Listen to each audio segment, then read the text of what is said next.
Good evening, everyone. It's a pleasure to have you all here tonight. I'm Michael Govan, the director of the museum, and I'm very happy to welcome you to this director's conversation with Alejandro Iñárritu. He's one of the most beloved, well-known, and we love that he lives in LA, mostly. And he needs no introduction, but I must say that, I was lucky to be there when he won Oscar for Best Director for The Revenant and Birdman and for The Revenant as movie. And it was a very, very proud moment to see the recognition that he has received for his incredible work in film. I think everyone here has probably seen every film. I talked to somebody a minute ago who had just watched one today. So we know him in that context, and now we know him in a different context, in a medium, virtual reality, which is maybe not film, maybe not installation, something completely new. This CARNE y ARENA, virtually present, physically invisible, has been on view at LACMA. It is also, it was actually opened a few days before LACMA in Milan at the Fondazione Prada, and it is still on view there. And it's also at the Tlatelolco Museum in Mexico City. I cannot do that one. I tried, but it's in Mexico City, so you can see it there too. And there's a hope that there's been such interest globally in the work that it will be in other cities, and we're working together hoping to do that. So one thing I would ask is that if you could put away your phones and not have any photography or video of this talk, because there's some videos and other special images that are just for here. So if you can respect that, that would be great. And please join me in welcoming the amazing Alejandro Iñárritu.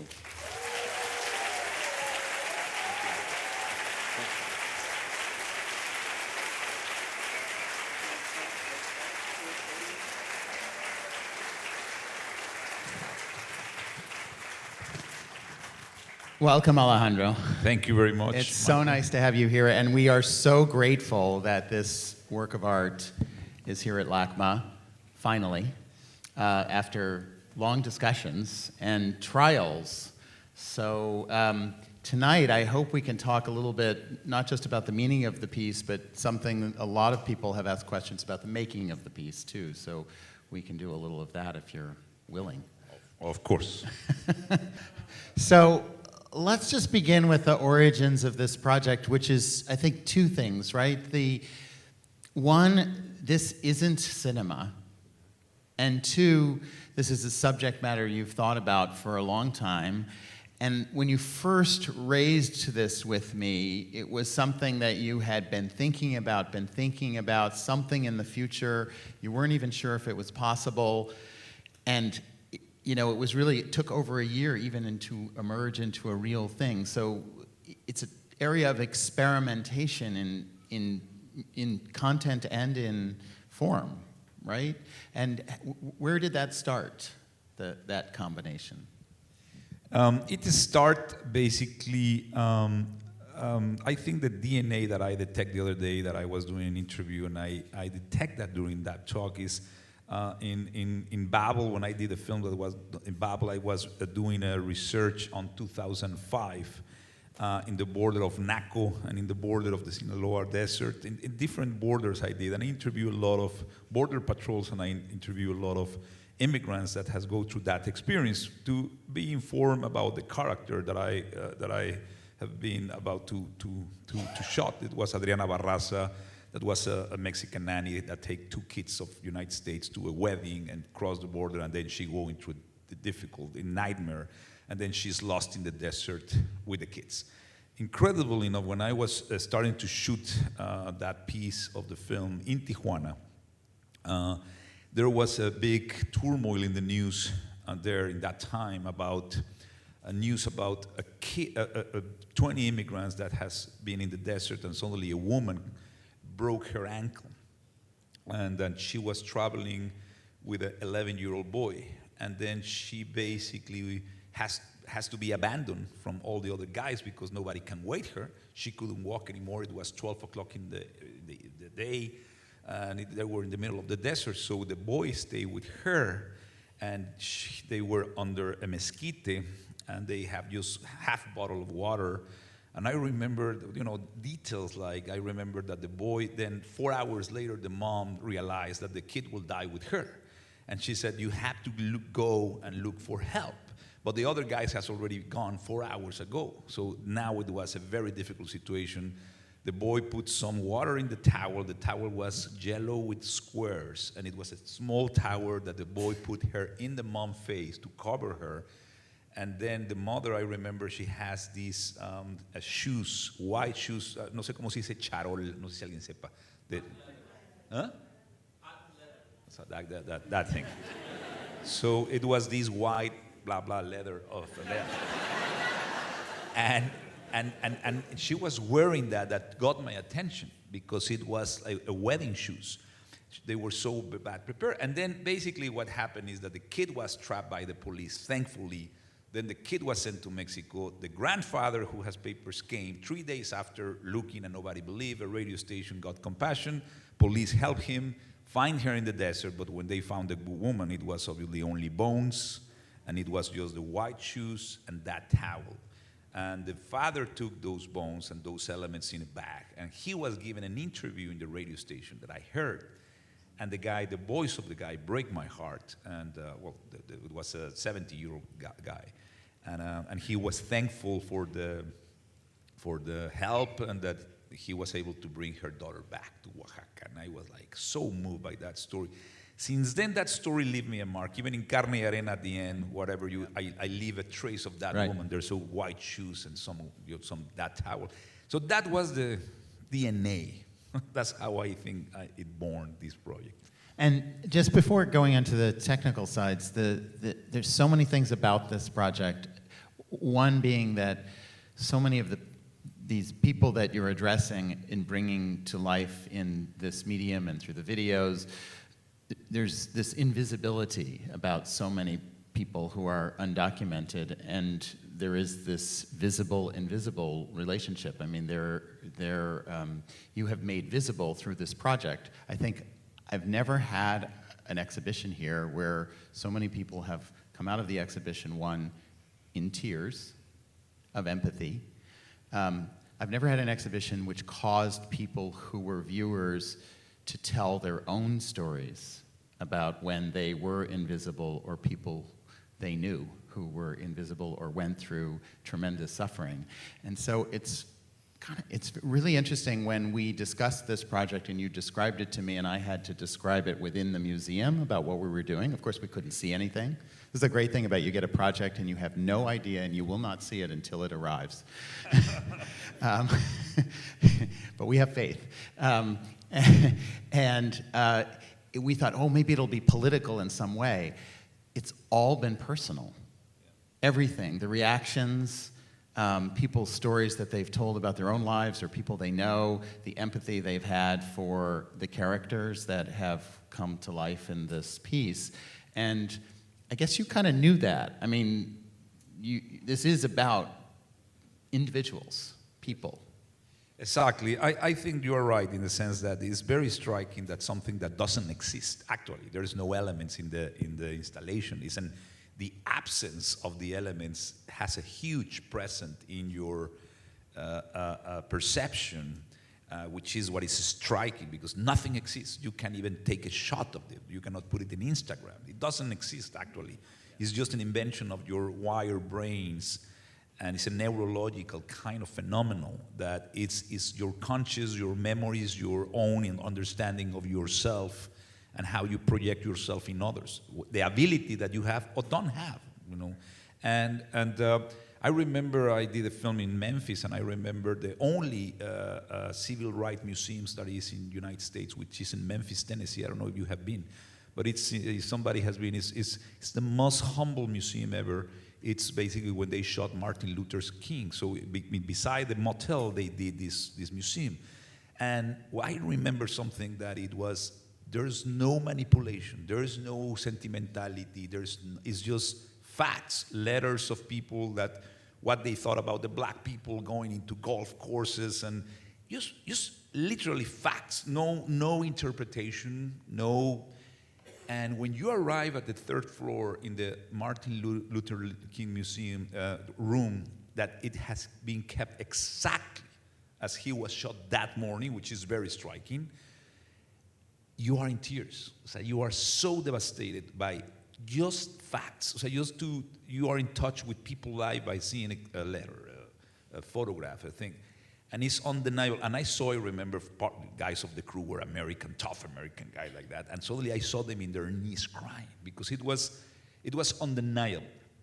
It was a very human experience. And for me, that was in a ways like how we can put technology and my own interpretation of what I feel as an immigrant and as a Mexican and as a human being, more importantly, about what we see and we can even feel anymore about this situation and subordinate that to a very unique, individual, personal experience. Not a communal, not cha-cha-cha, not Instagram, no bullshit. You cannot buy it. It's an experience. And you have to swallow yourself and you have to confront yourself with that, whatever it means to you. And I think you are right. It's very individual, but it's based on nothing. On nothing. Yeah, it's interesting. I mean, several museums we've talked to about hosting this work have said, oh, no, we can't do that. It's one person at a time, because there's a basic assumption that any artwork should be accessible to everyone all at once. And yet, this experience, the whole notion of this kind of experience is based on a person being alone. Yes.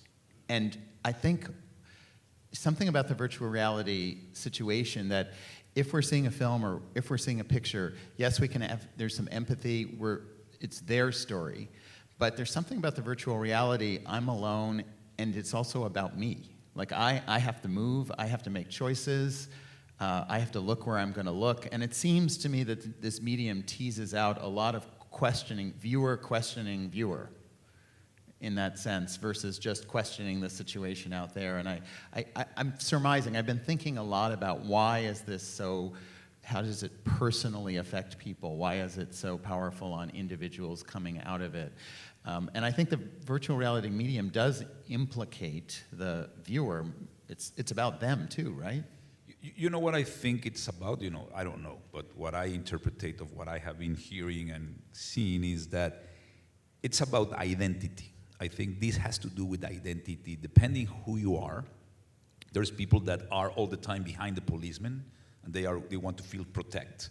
There's people that are just behind a bush and are paralyzed. There's people that really start going in with kids and start shouting, "Fuck, let the kid!" There's people that are really reactive.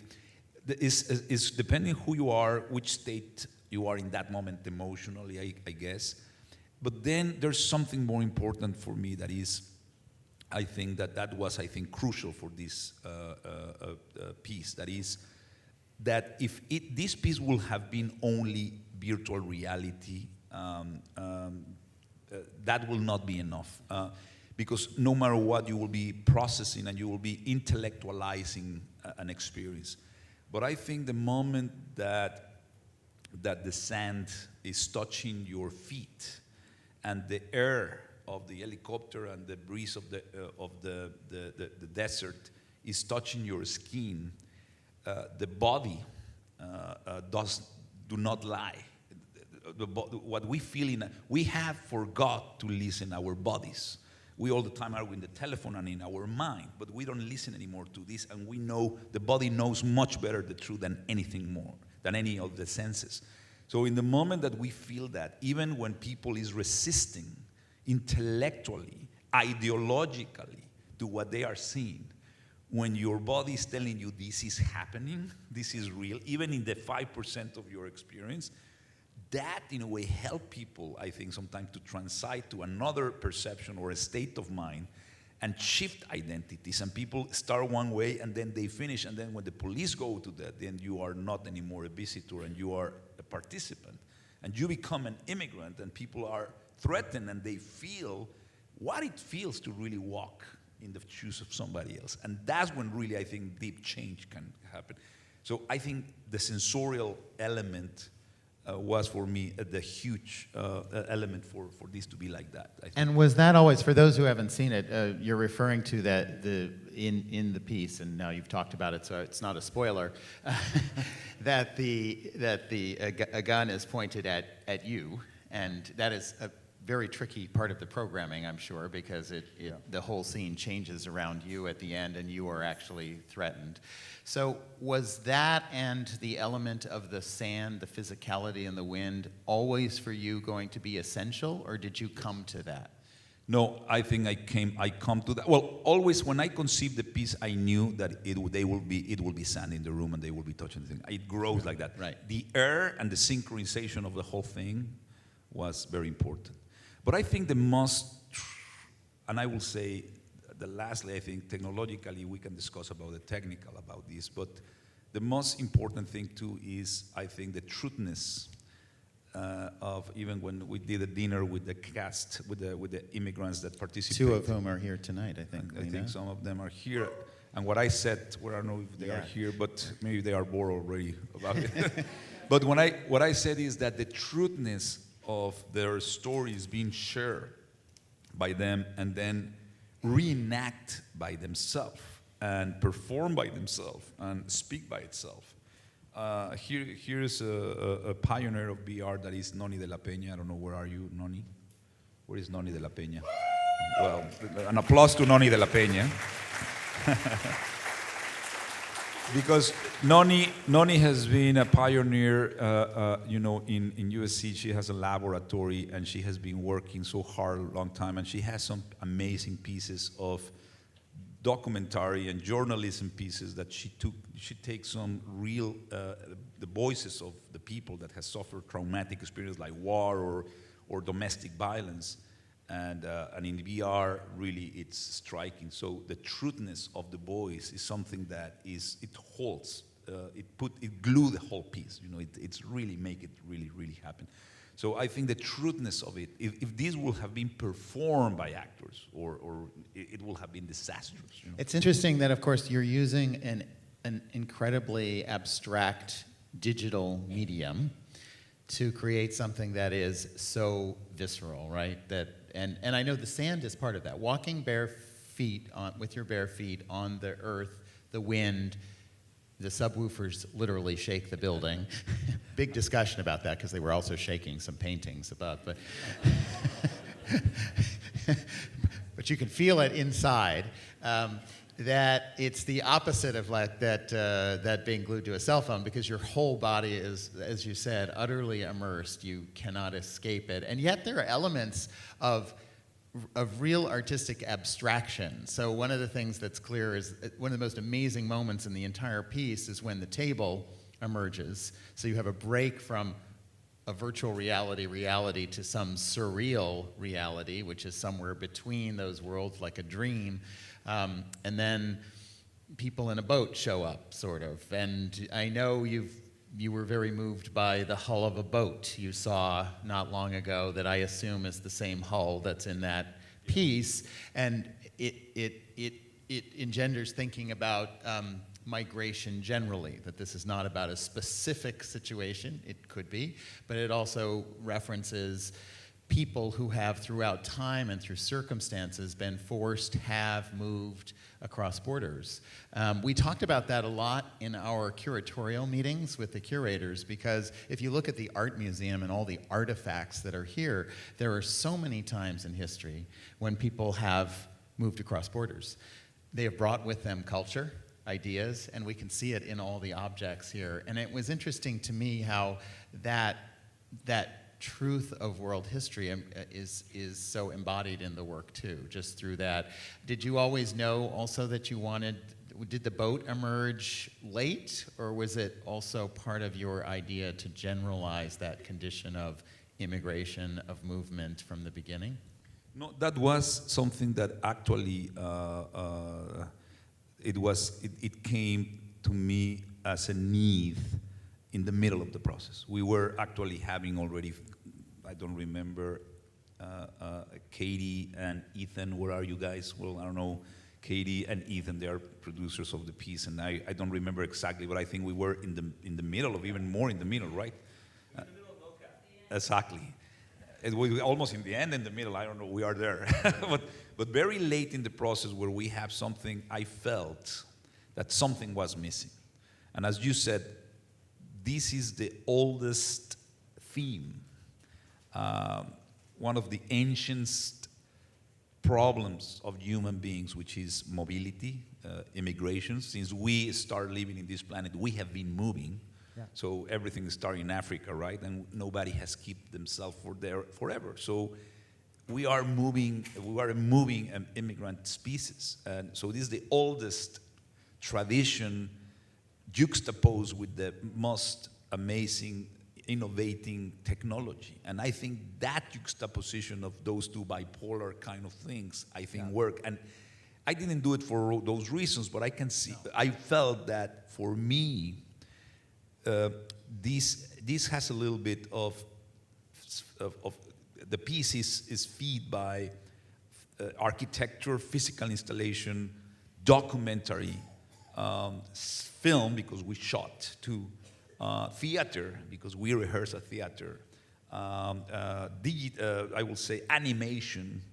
A lot of traditions came together to make a new art. I think this is a new art form completely. But it's feed of many other ones, obviously, as many other traditions. But I felt that in a moment I was being a little bit too literal of the experience, even when I wrote it, and it's a docu-fiction piece. It's not a documentary, but it's a fiction, but it's based on real thing.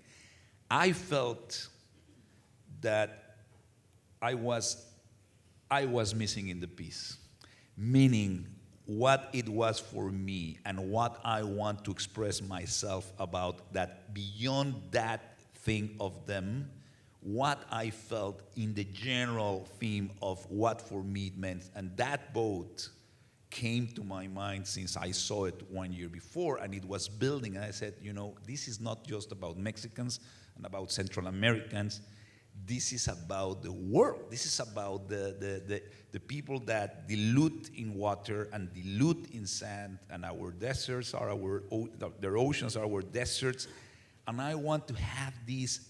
My question was, what happened in the mind of an immigrant in the middle of the desert when they are losing their lives? What they are thinking about? Or they are saying, oh, fuck, I should not have come. I'm an asshole. I'm stupid. I regret. Or they are saying, I will go. What they want. I said, what they want. So my thing was, if somebody faints, as this woman in the story that I have 10 years ago, and Evangelina too, what is going in their dreams? What is going in their soul? So I want to represent, in my interpretation, and a free interpretation of what for me was in the mind of them, and I took a space for my interpretation of the thing, which in a way too, as a music piece, I felt that it was so intense, the whole experience, that it needs a little momentum in the middle. You know what I mean? It needs a little adagio, that rest, in order to assimilate what has just happened, give people a little rest in terms of things, take it out of what supposedly is expected, and then give them back what they, in a way that they never expect, return the piece that they were going. So in a way, musically too, as a composition, I thought, or architecturally, I thought that it needed that thing. And it was risky. We took the decision very last moment. It could have been disastrous, because I didn't know if it would ruin the whole thing, and the people say, what the hell is happening here? You know what I mean? It's in the middle. It's something completely out of the blue. But emotionally, I felt that it was working. It was needed, I can't actually imagine the piece without it, because the piece is otherwise also so relentless in terms of the pressure it puts on you as an individual.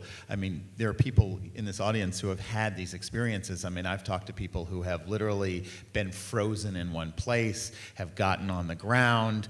Some people have explored. Everyone's reaction is different, and I think without that center piece, partly the piece would just be relentless in that pseudo-real experience. But and since we're in an art museum and it's being shown in an art museum, I think it expands the possibilities of reading so much. I keep thinking about that piece and thinking about how it explains so much about, again, what's in all these cultural artifacts of our museum, where borders have existed, and there's been resistance to cross borders. There have been patrols forever. There have been whenever there were borders, and there have always been people who would risk their lives to cross borders. And there's been trade and forced immigration, and with it has come our culture. Like the richness of our culture has come with immigration, because that's what's given flavor, new possibilities to the continual change of culture, which is otherwise maybe just frozen in place. So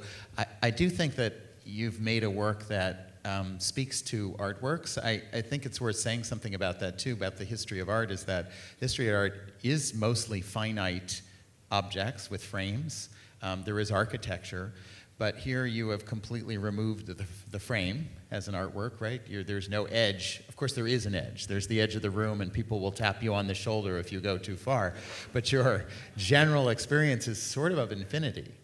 And I think of that as a real breakthrough in terms of the possibilities of artistic production and how you've done it. Yes, it's worth talking about it.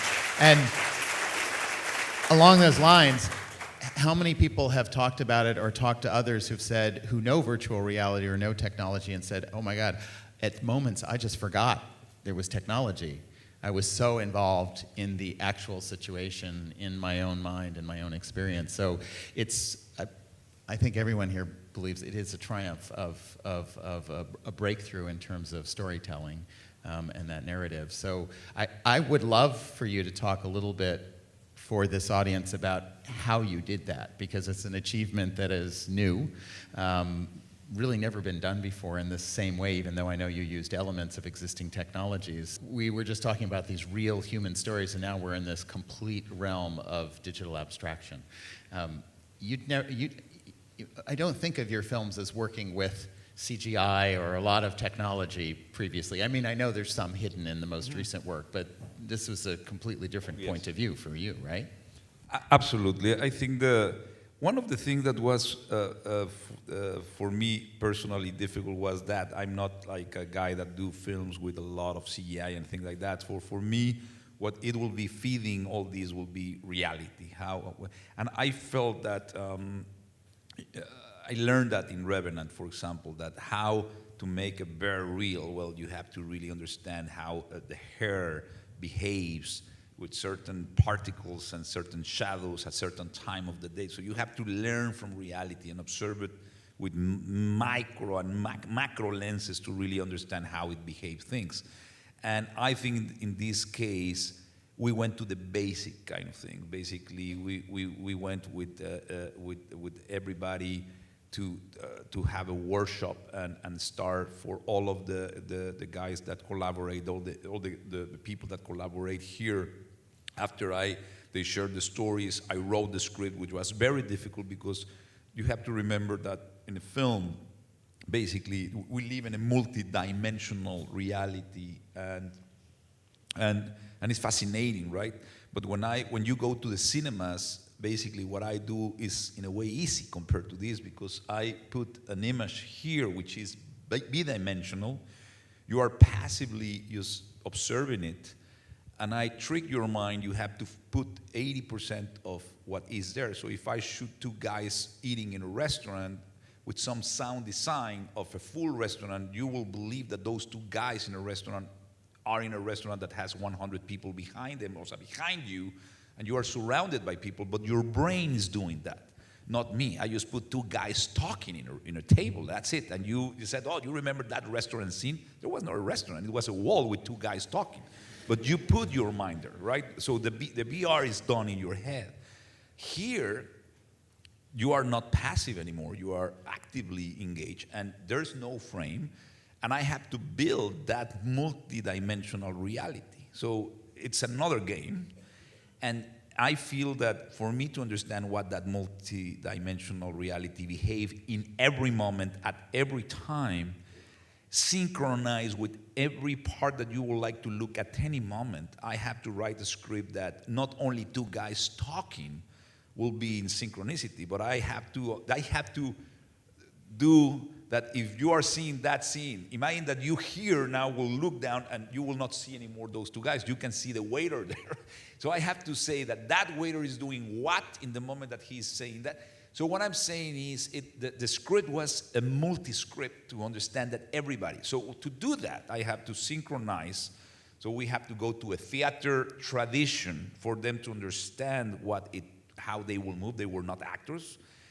And then how to be honest with their emotions and the physicality of it, and to remind that and to reenact that. And most of them was really cathartic and really emotional for them to start talking and remembering, and even body remembering this in their cells, the horrible moment of crossing that desert and whatever they went through, people being killed in front of them, people lost, people sick, all what they lost. So it was an emotional thing for them to really adapt to that and then share it, then control it, then synchronize it. So it was a difficult thing. Then we went to the desert and do the same in order for me to find the right horizon, the right landscape to be shot. And then we shot exactly at the same time, at the end of the day, in the dusk, with patrols, with lights, with things, and to understand how the red and blue lights behave in their skins, how the particles of the dust will be behaving. So we shot particles, the textures of the real clothes. I asked them to bring the clothes that they cross the border with, so the clothes that you see are the real, most of them get one of the pieces as a kind of a karmatic thing, and some, ¿cómo se dice? Como cosas de buena suerte. Good luck things, easy. And basically, that behavior of all those elements were observed. And then, once we domain that, we record the audio, and that audio was really emotional, because when they were touching the sand and that, it was real. Again, we were not in the stage. That audio served me as a guide, and then we put them in mockups, which is these uniforms where they are cable, and then every single muscle of their body and their face is captured digitally by computers and is represented by that. So every movement is there. And it's very difficult, it's very meticulous, and it's a huge job of a lot of people involved. A lot of, if I will start getting credit of all the people that work in that to make this happen, we will never finish. But it's very meticulous after that, how these people are created. But it's based on reality, in their own muscles, in their own emotions. So it's very X-ray kind of thing. And I remember there was a time, and Katie and Ethan will remember that it was going to hell. It was not working. So we didn't know if this will work or not, because nobody has done a film, I should never call a film, an installation, a virtual reality installation like this where people can walk 20 meters. Nobody, that has never been done, unless with human beings, and you can cross them. So there was a very deep, big possibility to fail, technically, not start conceptually, but technically. And there was a moment that it was looking like shit, and we didn't know why. And they were look like robots, and the movement and the lighting, and there was something that they call an Uncanny Valley, that that the muscles in the face of a human being is impossible. We have 300 muscles here, and we can just move 80. So no matter how good, you will always see this kind of weird, like when you see a weird guy, you said, this guy is weird. Well, maybe it's a digital guy. So watch out for those guys. But actually, it was looking like shit. And the only thing that keep us alive, and already Mary Parent, who is not here, who was the guardian angel and financier and producer, has put a lot of money already in the middle. The only thing that keep us alive was that when we close our eyes and we hear the audio was so good that we said, if we can get to 10% emotionally of this visually, then we made it. And that was the guiding tour to get visually. So here you can see, this guy, the guy behind is in the mock-up. So every muscle is being captured, and the face of the guy in front, which his name is Carlos, I think, and he was an amazing baker. He's an amazing baker, but now he works in Subway, unfortunately doing sandwich, but he will put someday his bakery. And he is performing himself and all the cameras. He has these 2 cameras in front of his face, capturing every single thing that is going to inform a computer. And that's basically the system that is very complex, And that's a huge set. And it was very moving to see that normally these guys in these rooms are used to do action movies, superhero movies, big budget movies with big guys, big police guys killing a lot of humble people. This time, they were now being so moved by real people, humble people doing a human thing, and many people, they were so moved and so touched that they learned a lot about it that day, Well, because even in a docudrama, usually you would have somebody else playing the role, but here those people are the people, and through the entire process, right? They spent a huge amount of time individually, not just informing an actor and a director about their experiences, but repeating them again and again, right? In the desert, being filmed. Then this is in the studio. Is this in San Francisco or is this here? Here. This is here. It is in the studio here. And then being tracked and filmed. It must have been hours and hours and hours for each one of them. For each of them. And Chivo Lubesi, which is not here too, he did an amazing job too by obviously observing and guiding through the process.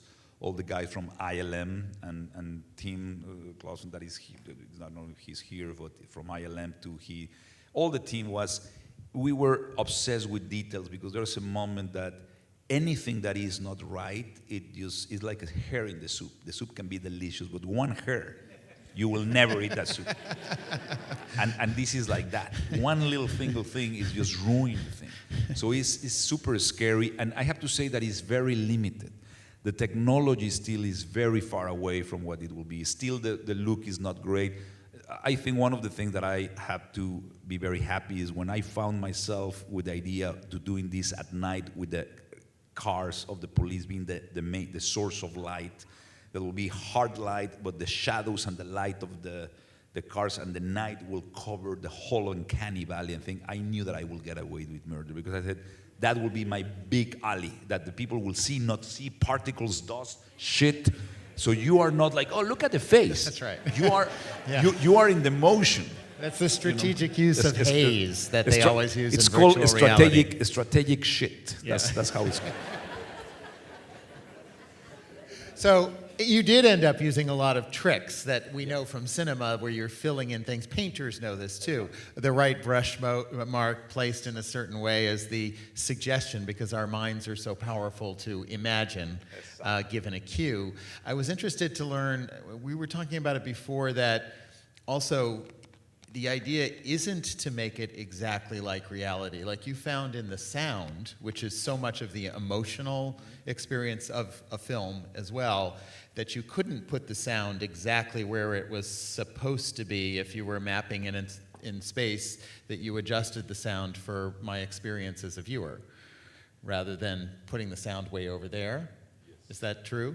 Yeah, the sound is a very radical spatial sound, and I have to say that basically we are used to the design sound of a cinema where you have your frontal speakers and then your lateral speakers, and obviously now you have in the ceiling too. So, but in a way it's very basic. You can have 8, many 5.1 and 8 and mono. Binaural, but in a way it works in a very simple way that we are used now to hear the films, the voices in the center and the bass here and that. When you are playing here, you go into now a new system that in a way if you close your eyes now and we hear every sound of this room even, it's so sophisticated that somebody coughing that way that you can identify exactly the direction.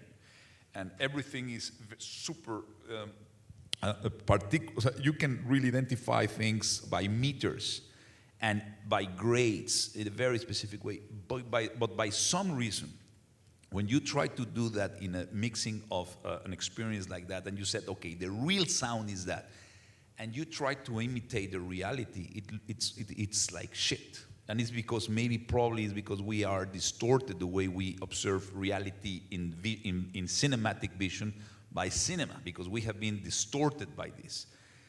Because in the reality it's as complex as that, but what we found is that every time that we were in the computer localizing the thing as they should be, it was working horrible. And when it was a little bit modified, it went even worse. So to find where is that, it was like a new rules. Nothing that we knew before worked. So it took us like 6 months to get a decent mix that we said, okay, it's not bad. And it was really striking how difficult it is to make a 360 audio.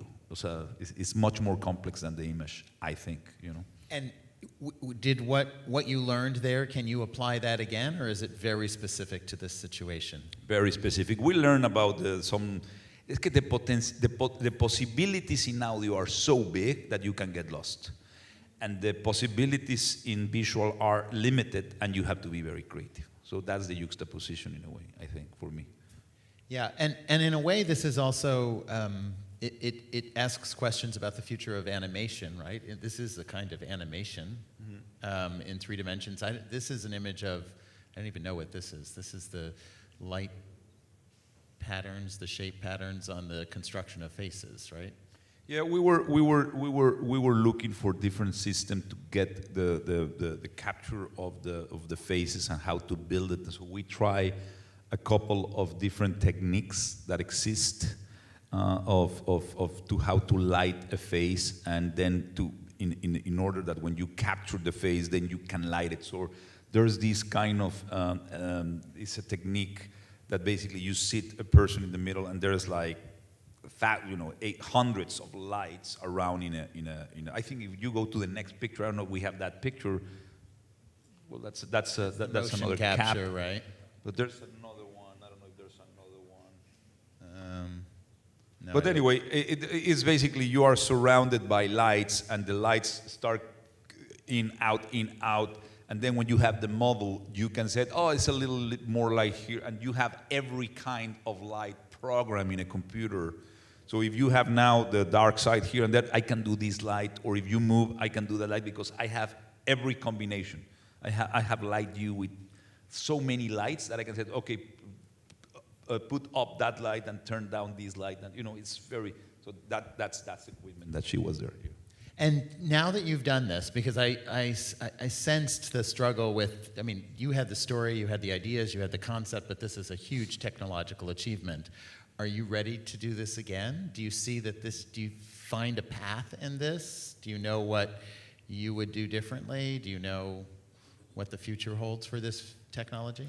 What I feel is that what it was clear for me is that I come from a tradition of theater or of cinema, and I have to, in a way, go to my baggage of things. I have been carrying those things for my life, and that's what I have been learning. That's what I do, and I try to get knowledge from those traditions to feed this new technology. But what I'm sure is that, I know that, is this new art form, I think should be liberated by old forms of art, meaning theater, literature, whatever, cinema. And this art should be a new territory for new generations to feed it with new and unknown syntaxis of. They should find their own visual grammar. This has to discover its own grammatical rules to be applied in a new medium that should not be attached to the old traditions of narrative. That's what I'm saying. I think the less narrative, the more is liberated from that, I think that's where this media will fly. And we will discover another way to communicate us that are more transcendental and more powerful emotionally, with a syntaxis that we don't know yet, but I'm sure that they will do a huge cultural change to understand things that now we need a book or we need 2 hours of music. Then we will maybe have like 15 minutes that will be life-changing. It's not about duration, but the book that you generously gave me we put the book after the CARNE y ARENA experience, and people write their experience and how they feel. I read some of them, and I was shocked about how deep any film that I have done in my life have received any of those comments, because it's beyond I like it or not. This is about something that crossed the line to some place that is almost like a religious experience. It's like a transcendental understanding of things that I was very shocked. And it's not just about the emotion, it's about the understanding, the conception, the open eyes. And I think this is now already something that is old. So more than all is the sperm of something that hasn't even been conceived. It's just a little sperm that is traveling, and somebody will do another thing in the ovarius in some Netherlands land, and then it will clash. And this medium will become something that we cannot even imagine. And artists in the museums and they will be doing things that they will reveal a way to understand ourselves in a deep way. So what I'm saying, this is a new technology used in a very old tradition way. Even when I'm not talking bad about my piece, but I have to recognize that I said, I would love to experiment more in a no-narrative thing. I think this is a narrative space, which is fantastic, but it's a departure for really start exploring things. Unfortunately, if you ask me if that will happen, I will say not very soon, and it will need a lot of brave people to do it, a lot of brave financiers to finance it, a lot of great museums to promote it, because normally this can go to porn, this will go to games, video games. They will go to extension of promotion of shitty films. So it is going to be a disaster most of the time, because it will be degrade to what is not. And they will degrade, and they can submerge this new media to a promotional tool or video shit for making money. But if this become accessible to artists and exploration, the language, I think it can be absolutely, so that's my future prediction. Both will happen, I think. Well, hopefully the good side of that. You won this special Oscar at the Governor's Awards for this. Of course, you've won already so many Oscars. But in one of the interviews, you said that this Oscar even meant more to you in some way, because they were recognizing an achievement as something groundbreaking in form as well as content. But the movies have this fantastic quality that they are scalable. So many people can see them. Part of the beauty of cinema, of course, is that it's accessible to so many people. Do you think there's a potential for this medium without the sound, the subwoofers, the feet on sand? How do you feel about it now you've had this experience? Is it scalable? Can we get it to millions of people? I absolutely think so. First of all, I didn't win the Oscar. I think we all win, and I think we did this thing. And I really feel that this is the most satisfying. My English is getting worse with my old brain. But it's more satisfying because, honestly, nobody lose that night, Always when you win or lose, there's losers, and I have been one loser all my life, and then when you win, you feel like shit because there's 4 losers in front of you. and it's terrifying. You feel bad no matter what. So when you compete, everybody loses. And that was the first thing you said to me. It's such a great night. Nobody loses. Yes, it's no. So honestly, that was the most incredible thing. Not promote yourself and doing an Oscar race and all that shit. just an acknowledge of the work for all the governors and all the academy members. It was amazing. We never thought that we would be there. And the funny thing is that I'm very happy, obviously first because the cost, the social cost that it defends, and the conscience that they're trying to raise, and the fact that the Academy of Motion Pictures are embracing this and giving a chance to extend it there and to promote that. That's very brave, I think. But in a way, sorry, what was the question? Well, in addition to that about the Governor's Awards, I was asking about that sort of scalability. The scale. I agree. It will be. It will be because yes, because I was talking now with Noni too, and sand and giant rooms and museums. Yes, because I think technology, as I was telling you, is in the beginning. So I think very soon we will have, or it's already there. It's just very expensive, and but it's going to be wireless headsets. It's going to be very accessible in homes. Now it's very expensive. It's like $800 or $1,000 and things like that. But very soon you will find it in whatever, $80 or $100 to your TV. It will not be the same, not TV, but what I'm saying in your living room. But I think for people, to communities, to go there, I think then obviously it will be growing the possibilities to be being experienced not only 1 by 1 or 3 by 3, but 20 or 50 or whatever, depending the idea, obviously.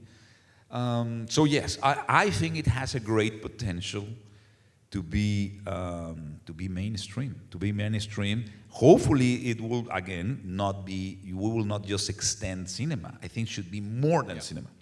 Yeah, and so many people talk about it. Will it replace cinema? And every new technology that's been added to the arts, whether it was, painting in tubes that let you paint outside instead of the studio, or cinema, everyone predicts then, the old medium will go away, and it never does. I mean, in history, it's been an accumulation of possibilities of expression, and I think that's pretty clear. What's exciting to me is that you're getting the recognition from the Academy and others for something that's a technological breakthrough, but with this deep content. That is, and again, everyone has remarked about this piece, or so many people have, that they've forgotten about technology.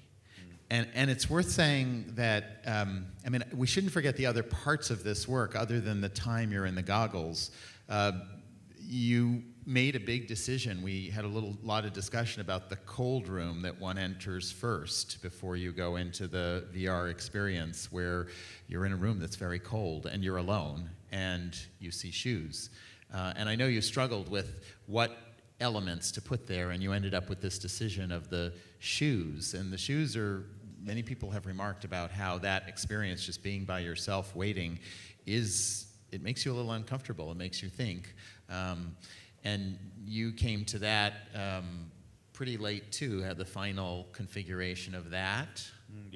Yeah, I think during the process, Katie identified 2 people that actually help us enormously, and one priest here in USC that help us to get us, tons of boxes with not only shoes, but shoes and photographs and all the letters of the parents given to their sons before their journey, and the letters that they wrote to their kids, and photographs and paint and drawings and all the personal things, medicines, food, Bibles, anyway. And they were found in the desert in the last 10 years, where more than 6,000 people has died. So these elements, objects belong to these people. So when we were working in the warehouse here in LA, we put all of those together and selected by themes.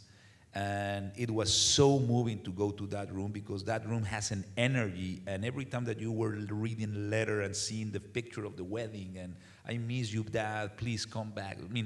And you know that guy has died, and then jeans and shirts and kids' shoes and kids' toothbrush, and it was so moving that can be already a museum. That was an Holocaust museum. Honestly, we could have opened an Holocaust museum there. But I have seen that, in a way, and it's not that it's not relevant. I have seen that, but I saying, okay, this is not about that. It's about this, but it's not about this. But I thought there has to be a way to get an element that, in a way, it's a sensorial element that is not, again, only VR. So there was two important moments. One is that I had the idea first of having for the ones that hasn't gone there, and I'm sorry, I think we have ruined your experience, but he will pay a free entrance for you now. Well, maybe. But what I'm saying is that there's a room at the end where there's some portraits, and in the beginning I thought the first way I conceived it was you went into the portraits first, that you introduced the characters, then you went into the VR, and then you went to the freezer. But then I felt that it was completely wrong because it was very didactic and it was not that. I want to play with the elements. And as Godard said, the film has a beginning, a middle, and an end, but not necessarily in that order. I said, well, why to have the order that way? Let's put the ending in the beginning, and then the people will be off a guard, and they will be disturbed. They will be out of their box, as these people normally do when they are in that situations. And that room, in a way, need to contain something, and it was difficult for me to say how to organize, how to present these elements without repeat the Holocaust thing, and emulating many artists that has done that. And I was afraid to fail, but there was a moment that I felt, this is about the people who will be having this experience of having to take out their shoes. So when you take out your shoes, it's incredible, you feel so vulnerable that really having shoes is very vulnerable, because you know that you cannot get away we can get hurt very easy. We are very bad designed as animals. We are completely weak. We are the worst designed animals in the world, I have to say. Our skin broke very easily. Anyway, so what I said is, if you take that out, these guys has taken that shoes before you, and that was the key for me, because then it becomes a dialogue between me and them by union of one element that we both are doing. And by seeing that shoes of a kid or a woman, you touch the life of somebody just by watching. Suddenly the life of a person comes into your mind. So I think it was a difficult decision that came very, very late, but I think it was the right one, trying to avoid emulation and at the same time to give the people some element of reality and before they go in, And of course, you framed it at the end, or the part 3, whether it's first or last, of the short films, videos, portraits with text, which are incredibly beautiful, by the way. And the way those are filmed as portraiture in film with text of each person's story. Again, in my experience, I've seen people not be willing to leave that. I mean, it takes a really long time if you read everything, and I've seen people stay for the entire thing and really be in tears reading the real stories, because it's so amazing. You've gone through all that technology, and then a few paragraphs can melt you in terms of what kind of sacrifices people do make in their lives, and you're reminded of that in that sense. And I think it was an amazing decision to do it the way you did it, even with the small images set back. Again, I hope I'm not destroying it for people who haven't seen, but I think it's been talked about a lot, these video portraits, which you were part of the research too, right? Or were they always made for presentation? No, I knew that I will have them in some point in the beginning or the end. And the most striking thing is that when I shot those portraits, Chivo and I and all the production team, we went to the desert, and it was a schedule, not intentionally, one day after Donald Trump won. So it was a disastrous day. We all were completely shocked, and we were in the desert shooting portraits of immigrants with this guy talking in the radio nonstop, and it was like, oh my God. And I said to these guys, tell me what you think to the camera, but no words. I don't want to hear you. Just tell me with your eyes and your emotion, with no words, how you feel today. And the camera was just moving in and moving out, and there was so complex emotion in their eyes. There was so much going on in the eyes of these people. and in all of us. I mean, but it was a very emotional day, and then I said, what you think now with words. I want to have that version too. I didn't know which one I would use. Most likely I was thinking that I will do the silent one, but I think, well, maybe something interesting come. And what they say was incredible, was really moving, was like, I will not be defined by anybody's agenda. I'm just so sad that people think that we are bad. I hope that these guys are changed their hearts, and God will help these men to change him. I mean, it was so amazingly noble and high spiritually. I think the people is superior not by what they own or what that color of skin. They are superior by their actions, by their thoughts, and by their words. And these guys were actually very superior to many people, that I was so stunned about the high way that they see life and themselves, but again, with a lot of pain and sadness, but at the same time courage. And so those portraits, I think, are so powerful because that accident. If we will have been maybe shot before, maybe they will be like, like that, but you see the face, and the faces really are charged with a lot. And I think that has the power of that. And I think that because you have seen, or I would say you haven't seen, you have been actually inside their bodies and their shoes for a slice of their life. You have been 6 minutes in their lives, or experience, because it's something that you don't see, you experience, which is very different. You have experienced 6 minutes of their lives. When you meet somebody and said, oh my God, I know you very well. I have been in your body. So that sounds tricky, but it's not what you think. It's, I have been inside you. Okay, don't laugh. So you understand what I'm saying.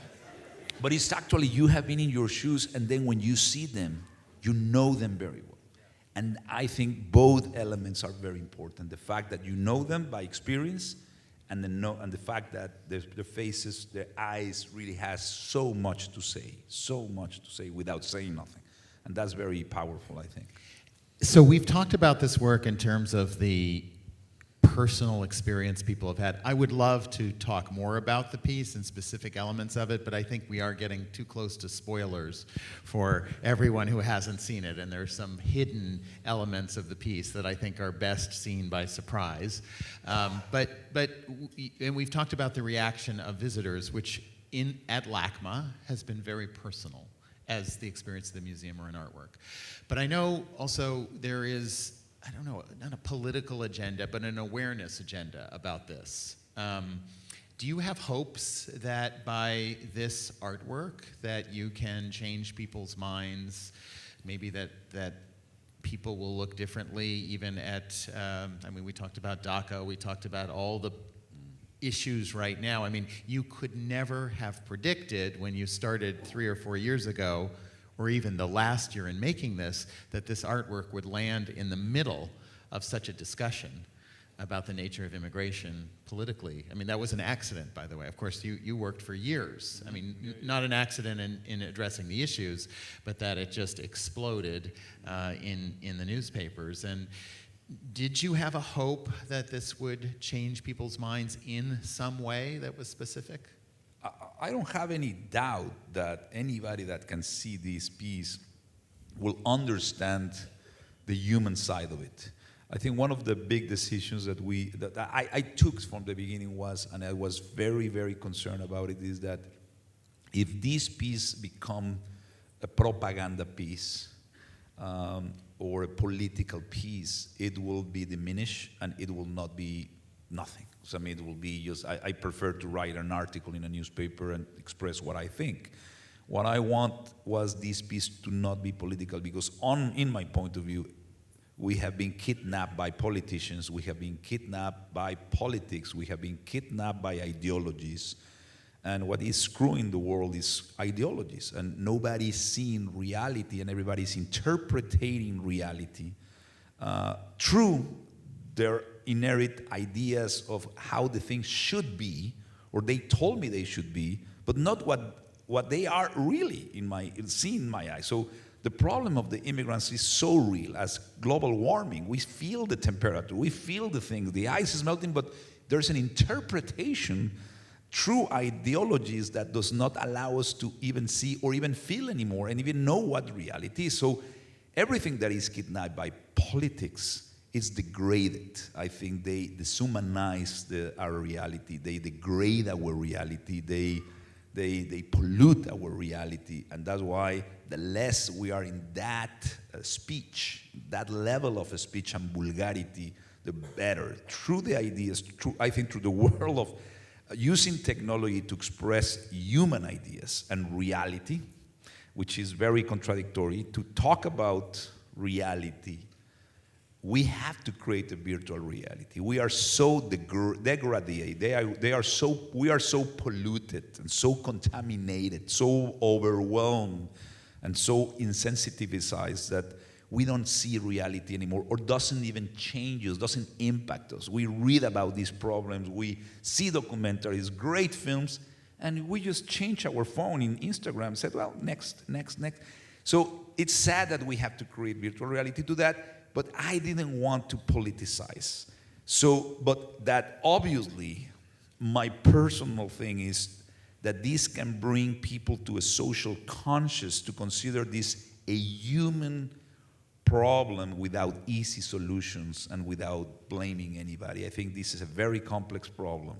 So to answer your question, and sorry for going around, but I think that's what I feel, is that I believe that this piece, if somebody that is radically different from what I think, ideologically, if they see it, I'm sure, I don't know the result, but that he will understand better the problem and it will understand it in the human level.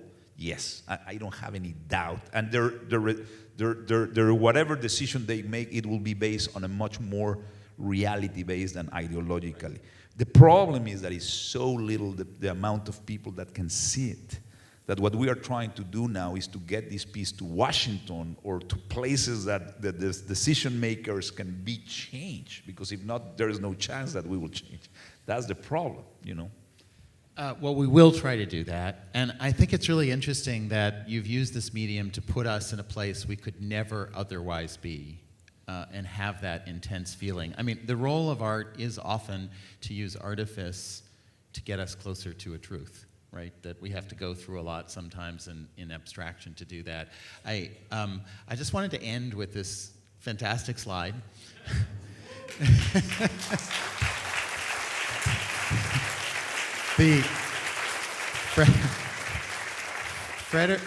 Is it this one or the other? Is Frederico's in the back. You're here, right? Federico Bustamante, who's with Casa Libre, is here. There you are. And there you are there. And this was the other night. We had a dinner for, Alejandro, you hosted a dinner for the cast, for everyone who was part of it. And amazing stories were told there. And Federico, you told me that this is an aspect which changed the viewers' minds have been changed by seeing your piece. We have felt things uniquely. We've looked at the world differently. And then you told me also those people who were involved in your project looked at the world differently by going through it. Is that fair? Which is another aspect of it, that these aren't actors, these are real people in our lives. Some are here tonight. And I think it was so joyful to be there with them, and that something happened there too, I think, that you felt and talked about too, in terms of the experience of all that group of people working together. About these, that the actors, the real people, had their lives were somehow changed by being in your work. Yeah, I think I was so happy to see them so happy, so firm, so transformed, so proud, and see them again with no fear, no distractions. They are just doing what they have to do, which is life, and not being diminished by nobody. And they were very committed to that. And that's very admiring, you know. When you met the stories of these guys, and then you see what they are doing and the attitude, no complaints, and then when you find yourself complaining, you said, "Wait a minute, come on." So that's a very inspiring part of that. You know? So there's an amazing alignment, I think, between their courage and your courage as an artist to bring this to us. So I just want to say thank you for what you've done. to bring this work of art to us. Thank you. Thank you very much, Michael. Thank you.